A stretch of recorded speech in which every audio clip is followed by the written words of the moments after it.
Let's look at the weekend with the Ashley and Martin turning point, because while we look at this season and we've got the Chiefs, the Crusaders and the Brumbies still very much in the running to top the table, what the Chiefs did on the weekend as far as putting everyone else on notice with the performance of the year was an absolute turning point, Chipper. Yeah, absolutely. Like, it was just such a clinic, and the biggest thing for me was their carry clean. Like, we spoke about it a few weeks ago around, okay, what makes a good breakdown, and we spoke about how crucial it is to win the carry, get over the advantage line, dominate the collision that allows the clean. But what they also did is it's sort of like how the All Blacks used to target Pocock. Very much, they looked to run at Artie a lot to make him tackle, so he couldn't have the influence that we've seen in and around the breakdown. And obviously that it takes a lot of energy as well out of you, and they were just purposeful. They weren't looking to do anything flash. If the forwards got the ball or the midfield got the ball, they really sized up who they were going to run at, and it was always going to be one of those loose forward trios to try and take them out of the game, and they did exactly that. And I think Quinta Pia's try and Daniel Rona's clean is the prime example.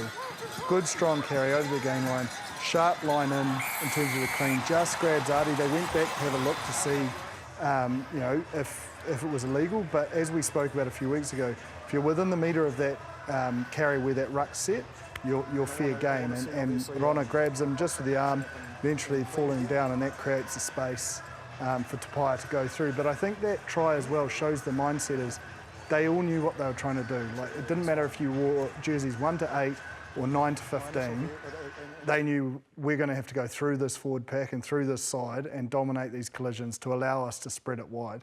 But they didn't get it always right when they went wide, but for the most part, whenever they went direct in nature with their carry and their clean, it was just, it was amazing to watch just how they executed it over and over and over again. The brutality and the relentlessness over and over again for 80 minutes to be able to win breakdowns was probably the best that I've ever seen. Now, you've seen in the past probably teams that have had 40 minutes. You know, there's been some great performances of 40 minutes, 15 minutes, but you're looking at 80 minutes. It was a tough day for the Moana Pasifika team. And look, to be honest, like the way the array of things that opened up for the Chiefs, like the crossfield kicks, shooters crossfield kicks, the quick attack, the chip and chase from Leroy Carter, the line out maul try, the scrum attack, being able to go down the blind hole with Leroy Carter, or even off like a close to the line, they've run a 12, so Tapia's got the ball, a down line, and then they've hit shooter for that first try. So if you're looking at every single part of the attacking way, the Chiefs were able to do it, and they scored in multiple ways. The only way they didn't score was probably off a line out strike off first phase, and that's the only thing that they didn't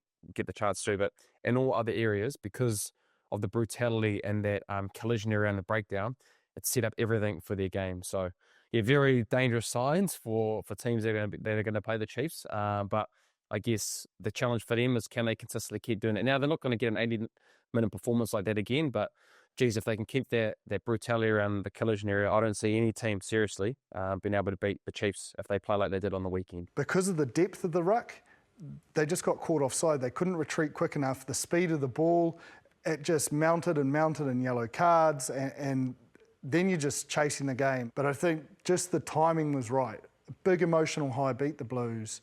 Massively physical game against the Blues. Like, you don't underestimate what that took out of them. And then to try and rise again away from home, there was a lot feeding into the hands of the Chiefs, and a lot that was, a big hurdle to overcome from Moana Pasifika. But silver lining, I think they'll be in a really good frame of mind, and because you can almost just bin it. If you lose tight, you have to go, where did we lose this? It's like everyone knows where you lost it. You can just bin it and go, okay, this is our final. Going down to Wellington,